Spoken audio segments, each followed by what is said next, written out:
Top of the morning, everybody. It is your fearless leader once again, and we're gonna have our lecture series. Quit.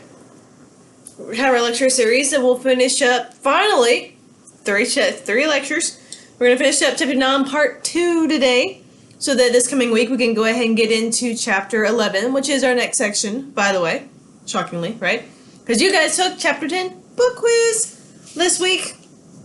So, grades for that, by the way, will be up today. Once I get my lectures recorded this morning, I'm going to spend the rest of the afternoon getting grades up so I can get ahead of that before we go into this next week. Working from home does not save you any time, by the way. All it saves is gas money, because there's actually more work from working from home, I've learned, than there is working from actual campus. But, as I looked this morning at everything I had to do today, I'm like, how many hours are in the day? Anyway, getting off my soapbox. I hope everyone is having a lovely weekend. I hope everyone is staying top of everything, necessary, needed for school. Hopefully you guys are watching these lectures. These are only solely for your purposes. You're very welcome, just saying. But hopefully they are working. Hopefully they are helping those of you who do, in fact, need some type of lecture. I'm the same way. I always needed. I did a whole lot better listening than just trying to read and comprehend on my own. So hopefully, long story short, these are being beneficial to y'all. But let's go ahead and finish up chapter 9, part 2. We're not long into it. We have about 15 slides or so. Not showing videos in class and having our introduction to class and all that. Saves some time, as so appears. Do you love my pajamas? I know, they're pretty. You love them. It's greatness. Anywho, let's go ahead and pick back up with Madison, get through what we need to get through, so we can be all caught up and ready to go for this coming week. But, so we finished up, oh, by the way, in the lectures on atoms at this point, I'm just going to put up for you on Canvas. By this point, considering we're hitting Madison and Monroe, at this point it doesn't make a whole lot of sense to backtrack. We want to keep the progression as we continue to move forward. So, long story short, the slides on atoms I will put up for you on Canvas. I'll send out an announcement too for those of you who don't watch my lectures. But, anywho, so that will be on Canvas, but we're going to pick back up with Madison for Jefferson, one of the greatest term presidents of all time, to date, 2020. Sucked. Let's be honest. He sucked in his second term. Just not the right type of man. The mindset. I mean, from day one we saw him, he's naturally very quiet. He's naturally very shy. He's very naturally an introvert. He never, fought in the war. He was never a top ego aggressor, and he was just not the right man to be in office when that type of situation happened. It's sad but true. So, with that said, we will be on the brink of a depression as he finishes his second term. He will openly step down, but in doing so, ask the country as he steps down to please choose Madison to replace him, who was his vice president in his second term, had been Secretary of State in his first term, had served in Congress, was the architect of the Constitution, very well educated, very well informed, very well qualified. Federalists thought they could get somebody in office. Spoiler alert, that didn't happen. Madison is going to literally walk with a vote of 122 to 47. And he is. Everything Jefferson said he was, he was. I mean, he is a Republican. He still follows in Jefferson's ideals in the good ways.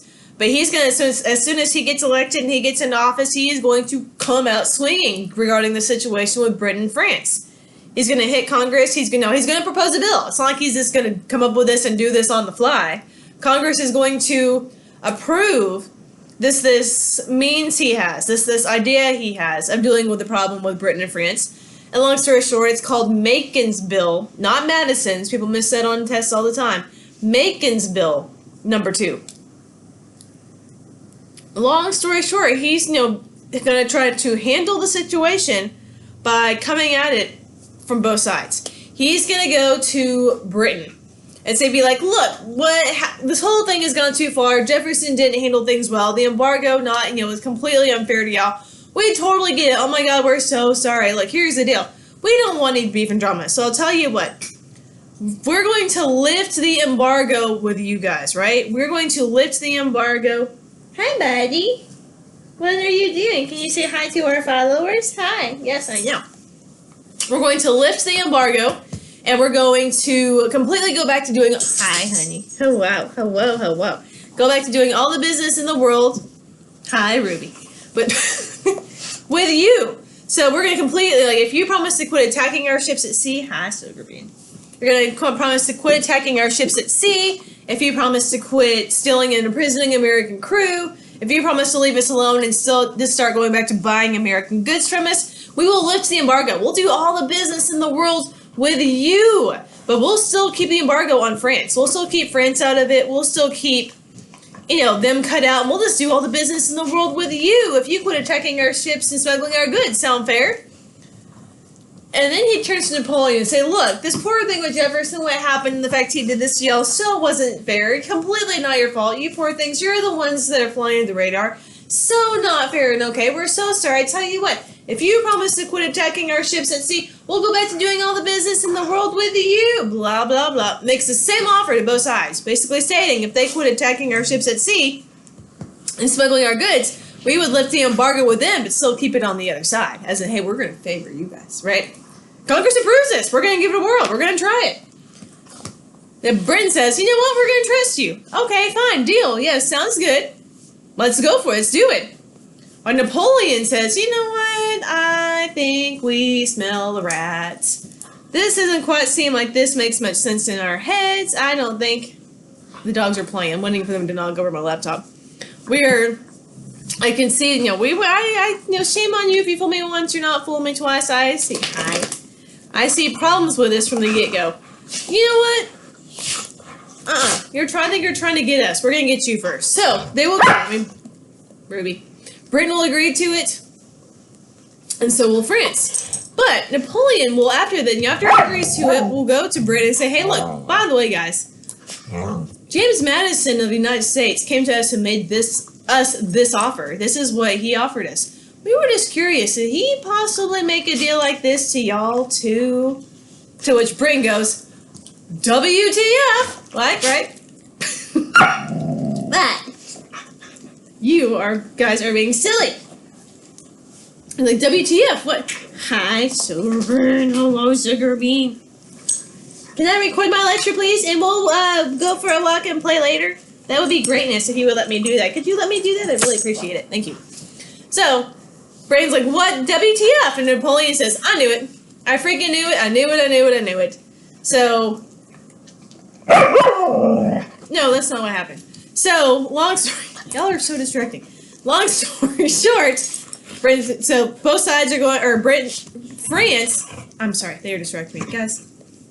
Britain is going to say, you know what? Screw you. We trusted you. We gave you the benefit of the doubt. We trusted you through this whole thing. We absolutely believed the promise that you made us. And you know what? Fine. We know since day one you haven't wanted to be in this war. From day one, you've worked your tails off not to get into this war. Literally, tails. From day one, your biggest goal was not to get into this war. Well, you know what? We have given you shot after shot. We've trusted you. We've done our part, and we're done. So whether you want to be in this war or not, too bad. You are. We are declaring war on the United States of America. So in 1812, Britain declares war on the United States of America. Says, we've had it. We've given you shot after shot. We're done. You didn't want to be in this war? Too bad. You are now. Napoleon goes, haha, knew it, suckers. But, so Britain will go on. So Britain is not going to be fighting a two-front war. They're still going to be fighting Napoleon and France over in Europe. But Britain's now also going to send a portion of their troops over here to come get us for our roles we've played in it up until this point. So Britain technically is going to have a two-front war. But, and good, having declared war on the United States, Madison has to go, oh, crap. Well, that didn't work, right? He's got to go before Congress and say, hey, look, you know that thing we tried, that Macon's bill we tried? Yeah, it didn't do much of anything. Yeah, we failed. But, obviously, Britain is coming to us. We want to be on the offense or defense. Do we want to be ready, or do we want to sit back and twiddle our thumbs? So, Jim Madison says, hey, guys, overall, this thing didn't work, but this is where we are. I need to go ahead and ask for a declaration. Actually, I refute that. He says, look, this is where we are. This didn't work. Britain is coming here. I'm not going to ask for a declaration of war. Considering the situation, I will let y'all vote over whether you believe we should declare war back. Britain's coming here regardless. But how do we want to move forward? How do we want to handle this? How do we want to proceed? So Madison says, whatever decision you come with, if you want to declare war on Britain or not, you will have my backing. So Congress will meet, and Congress will in fact decide to declare war on Britain as well. And we have got to gear. We've got to prepare. We've got to get ready. Because guess what? They're freaking coming, right? But this leads to one of the most embarrassing events in all of American history. I mean, this is bad, y'all. Britain's coming. Britain is coming to attack us on our turf. They're coming to get us at home, attack our homes, attack our families, etc., right? We're irritated. We are ticked off. We've got to go back to war against Britain. The American army, now we do not have a standing army at peacetime, which is a problem in this day and age, but everyone's at home with their families, and they're mad. They are freaking angry. They have to freaking fight a war at all. And they have to leave their homes. They have to leave their families. They have to put their lives on the line. They have to wipe their rest off. Most of them haven't fought in years and, barely at all. And there is this anger. Can I help you? There is this anger. There is this discontent and this frustration in our army. Even when the British get here, we're ticked off. We're angry. We're irritated that we're having to fight at all. And the war begins in 1812. It doesn't end until 1814. But even the 2-year event is still referred to as the War of 1812, the whole enchilada altogether. And all the way up until 1814, our army literally does such a excuse my language, but piss poor job of defending our country. We literally hand them over to it, or hand it over to them. We basically hand over our country. We're like kids with sticks, like. There's no effort. There's no lack of urgency. There's no protecting our home risk at stake. It's really quite embarrassing what a crappy job we do of defending our home against an army who's here to bring us down and attack us. And we do such, no, not everybody. There are some. We do have the war hawks arrive during this time frame. People like Andrew Jackson, who we will talk about next week, will arise on the scene. He's one of the greats. We do have a handful of greats who give it 1,000,000% every damn day. Andrew Jackson being one. Some other big names. John C. Calhoun is in there. Henry Clay, etc., etc. So there are people out there who are giving it their all. But 95% of the army are just... they're just irritated and they're angry and they're bitter they're having to do this thing at all. And long story short, considering most of our army does such a crapshoot job at defending our country... Britain gets all the way up to Washington, D.C. Where is the one place that you have to get to and overthrow and take control of to win a war? A country's capital. Well, gee, where is our capital? Where is our capital city? Washington, D.C. We do such a crapshoot job. The British get all the way up to Washington, D.C. And when they get there, what do? They burn it. The Capitol building is set on fire. The Navy Yard is set on fire. The Library of Congress is set on fire. The presidential home / Shuby White House set on fire. Every important structure in D.C. is lit and set on fire by the British. In fact, this is where at least the infamous story. There is the original picture, one of the original pictures and portraits of George Washington that still to this day hangs in the White House. The picture as the White House was just engulfed in flames. The First Lady, Dolly Madison, running back into the burning building to grab this very specific special picture of George Washington and save it from being burned. And this portrait that she grabbed and she saved from the White House is still hangs in the White House to this day. Very infamous story. Very brave story, especially for a woman to run into a burning building of that magnitude in that day and age to save a picture of our first president. Tells you how beloved and still how cherished he was in that day and age. But every important building in D.C. burns. And literally, the burning of D.C. metaphorically lights this fire under our army as well. Because this is our fault. It is 100% our fault they got to this point at all. And our army, this lights a fire under our army. And we just do a 180. And from this point on, it is a whole new ballgame. And we become these rabid Tasmanian... You're so cute, Shadow. We do these rabid turn into these rabid Tasmanian devils. And we just come out swinging this time with 115% every damn day. We just turn into these pit bulls. And within a few months, run the British out of our country, take control of this war, and just obliterate the British presence in our country, they hit the Atlantic and they start swimming. Not realistically, metaphorically, figuratively. You get the point. Showing that if we had been giving 115%, the way some had, but if everyone had from day one, it would never would have happened. We do save our country from British invasion. We do save our country from being overthrown by the British. But man, we don't freaking make a move until that 12th crowded hour begins. It's embarrassing. It's really, really embarrassing. And it was a learning point. To this day, it is a learning point in our army, in our military, of what not to do. It is the reason that James Madison will sign into law for us to always have a standing army at peacetime. And it's just a reminder of never to give 100% when your country's future livelihood is on the line.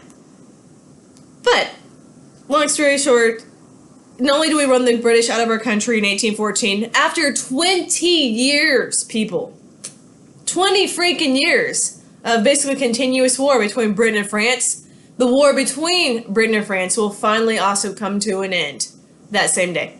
That same year. The war with Britain and France will also come to an end in 1814. Officially, this time. We will have a ceasefire. This time it will stick. Peace talks will stick. The Treaty of Ghent was created in 1814 that saw the end of the war between Britain and France. And Britain says, you know what, since the United States ended up being thrown into this mix, let's include them in the same treaty as well. So long story short, the Treaty of Ghent will go on. I mean, there's separate tentacles all throughout it dealing with all the different issues. But the Treaty of Ghent will officially end the war between all three powers with one treaty. Our country is still afloat. We still did our job. We still survived. But man, we basically almost just handed our country over to the British. And it was a huge, huge scary point.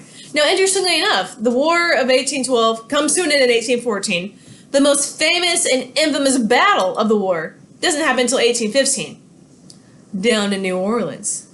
I do have you reading over it in your book on your own for your next upcoming exam. If you see on your review that's already posted for you online. Your exam is not for a few weeks, but still. Actually, I think it's next week, this coming week. But anyway, you get the point. Thank you. 1815, the war is over. But again, we don't have cell phones, we don't have internet. It takes time for people to freaking hear. And Andrew Jackson down in New Orleans leads the American troops in one of the best and the most brilliant battles down in New Orleans that just obliterates British forces that are still down there, and just the most shining and just phenomenal of ways. Which the Battle of New Orleans is what launches Andrew Jackson's name into infamy. Andrew Jackson will become a household name after this, and it will be his claim to fame all the way up until the presidency. So this battle that launches Andrew Jackson into infamy, that'll literally hand him the presidential election, wasn't even necessary. The war is already over. Just throwing that out there. But it's one of those things that happens all the time back in this day and age. I mean, the most famous battle of the Civil War that happened in Texas, Palomino Ranch, happened after the war was over. So, anywho, the war comes to an end. It was a learning curve. It was a turning point in this country's history. Madison will go on. The War of 1812 is what Madison is most known for. He did a whole lot more than that. I also have you reading over Madison a lot in your book, The Presidency and the Impact of James Madison. But he did so much more besides that. He did a lot of work in terms of Indian relations in this country. He expanded the military. Again, created a standing army at peacetime. And interestingly enough, a lot of those things that the Federalists and people like Hamilton were fighting for back in the day and age, he permanented the National Bank, by the way. Made that a permanent structure in this country. Don't forget, he was originally against that with Thomas Jefferson. Now, as president, and after all this time, sees the need for government to have its own freaking bank. So he permanents that. He expands and promotes more power in the government. He stands behind protective tariffs. I mean, so he does a ton. James Madison is actually a great president. He's a really, really freaking good president. Serves 2 terms altogether. He gets elected in 1808, and he gets elected again in 1812. 1816, he served 2 terms. And by the way, he's in his 80s, y'all. Well, bless you. Are you going to come say hello too? It's just a family affair today. Hi, Silkers. He's in his 80s at the end of his 2nd term. which is incredibly old for that day and age, obviously, right? He's ready to retire. He's ready to step down, live out the rest of his life, right? So he will step down, and he, like Jefferson endorsed him, Madison will endorse his vice president for the last 8 years, President James Monroe. Ruby, go away. Leave her alone. No, ma'am. Play later. I'm busy. Go later. Go. Ruby, go. Thank you. Good girl. So he will endorse James Monroe. Again, also Republican. I'm busy. I'm busy. Madison wins in an absolute landslide. And again, I have you reading a lot about, Monroe wins in a landslide. I have you reading a lot about Monroe also on your book. He was a president that oversaw a lot of technological inventions, things like the stagecoach, train, river boats, etc., as you will see. He is the president that signed into law the Missouri Compromise, as you will see, which revolves around the states of Missouri and Maine. People miss it on the test all the time. But there were also, I want to make sure to point out him, so again, I have you reading over him a lot in your book, but there were 3 or 4 really big, I know, Ruby, honey, go. Let her have some attention. Go on. There were 3 or 4 things that Monroe put in office and this should be known for, that I want to really make sure that we drive home and we establish in this lecture. Per se, Monroe is the president that caused the White House to become named the White House. I know, honey. Ruby, you're making her uncomfortable. Lay down or go somewhere. Lay down. Thank you. She lay down. It's okay. It's okay. She lay down. I'm not going to argue with you. So, the White House burned due to the British during the War of 1812, right? So, it was, up until this point, it had always been white, but it kind of been, kind of an off-white, a little bit of a grayish white, maybe more of a dirty white per se. And once it was burned, we had to rebuild it basically from scratch. It was James Monroe who chose to have it repainted. That brilliant... Guys, let her have some attention. Lay down, Damon.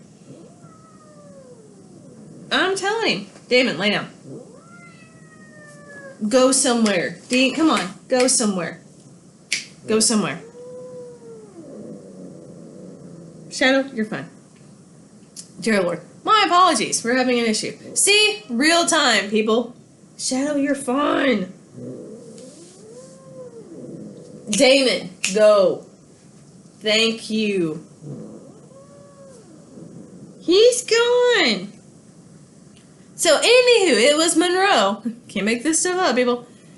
It was Monroe that chose to have the White House repainted that bleach white, that brilliant sheen of bleach white that we see today, that it still is today.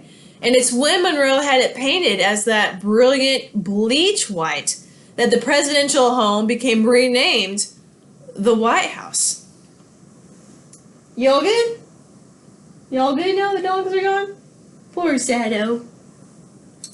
Anywho, so the White House became the White House, long story short, due to James Monroe. Monroe was also the last president of this entire generation we've been talking about, guys. Monroe is hey, by the way, Monroe is from Virginia, right? 4 of the first 5 presidents were from Virginia. I'm going to give y'all exactly 5 seconds to see if, of the first 5 presidents, if you can figure out which one was not from Virginia. You can come here now. Come here. John Adams. I know, y'all just love to torture her. You have to torture her, I know. John Adams. John Adams was from Massachusetts. Remember the Boston Massacre? Now, Monroe, 4 of the first 5 presidents also served 2 terms. I'll give you 5 seconds to think about what president was of the first 5 was the only one to serve 1 term. John Adams. The only president of the first 5 not from Virginia will be the only president not to serve 2 terms. Bless his little heart. Washington, Jefferson, Madison, Monroe, all from Virginia, all served 2 terms. So, but Monroe is the last president of that generation. This brilliant generation that we've been talking about before and now after spring break, this brilliant generation of men who stood up against the British, who fought the revolution, who founded our country, who wrote the Declaration and founded the Constitution, established this country. The generation of Washington and Franklin and Adams and Jefferson, I mean, the whole thing is over. This country is moving forward. Our semester is moving forward. We are moving in a new direction. The next president will be a child of one of these men, so we can figure that out. So he's the last president of this generation, of this phenomenal days of our founding fathers, because this country will be moving a whole new way in the 1800s. Monroe also is the president who successfully established the era of good feelings, which, if you've never heard of that, is shocking. Monroe will establish this period of political peace in government, in which for a few years' time, the dying out Federalists, the up-and-coming Democrats, the strong House-holding Republicans, everybody worked together. We came back as a united front, with all politicians working together. Basically, they may have different labels, but they were all working together on the same team. And it was this period of political prosperity, and this country absolutely throve and flourished and just thrived under Madison in this political time of harmony that Monroe was able to establish, which no other president has ever done, by the way. The fact that he got everyone in politics to work together as a team, as one united front, holy crap, can you ever see that happening again in this day and age? The answer should be, hell no. So, which he did. And your book goes on and talks a little bit more about that. You're reading about that on your own. Again, he does create the Missouri Compromise, but again, he will also lead us through Depression, the Panic of 1819. He will be present as we receive some technological innovations, such as stagecoaches and trains, riverboats, steamboats, etc., etc. But again, I have you reading over all of that on your own in your book. And technically with that, since I am putting the Adams slides up on Canvas for you, that will bring Chapter 9, Part 2 to a conclusion. For we will be moving now into Chapter 11, the days of Andrew Jackson and John Quincy Adams. Spoiler alert, son of a president, just saying. But this ends Chapter 9, Part 2, and our lectures for the week. We made it. I apologize for the distractions down here. They think they're funny. But anywho, y'all have a rest of your good weekend. I will get your Chapter 10 quizzes graded today, and I will see you very soon as we launch into Chapter 11. Adios, pretty peoples.